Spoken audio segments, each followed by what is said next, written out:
So give us a little update on the scope of video at WSJ.com, sort of the different buckets, if you will. Yeah, so there are basically 3 or 4 main buckets of video. The first one is the live video.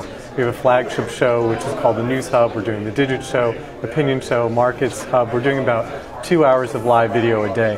What we do is we broadcast the video live on our website, and then afterwards editors go in and they take specific segments of that video and they embed them in the related articles. The video packages then flow throughout all of our platforms, including the iPad and mobile phones and our website, get a lot of views on demand afterwards. So that's the first thing. There's live.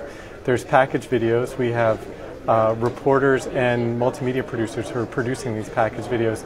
Ultimately, we have about 2,000 reporters and editors around the world for Dow Jones Newswires and the Wall Street Journal, and we're sending gear out to them and trying to get them more involved in shooting the material for those videos. The last category is wire videos, which we can tap into a number of wire sources, some News Corp video sources, and we will publish those on our site where relevant. Tell us about the iPhone 4.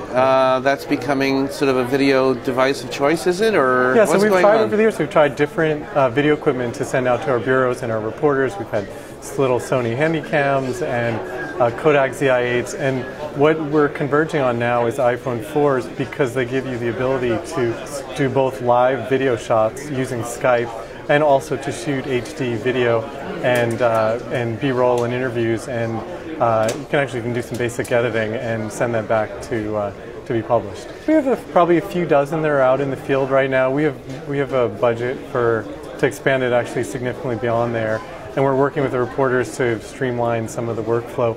But we've had a number of packages that are actually pretty good from places where we don't have camera crews. We had Chris Rhodes, who shot his own video in Egypt following the whole Egyptian revolution. We had Joe Barrett in Chicago, out of the Chicago Bureau, who's been covering the floods and is driving around with his iPhone 4, who just got training 2 weeks ago or a month ago to actually use it and sending back some pretty good video.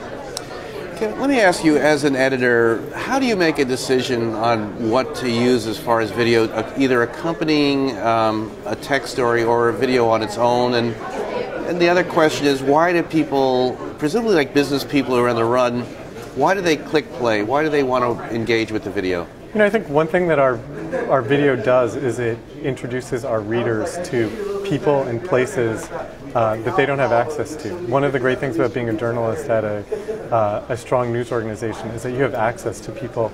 We have 2,000 reporters and editors around the world in places like Egypt and Chicago and Hong Kong.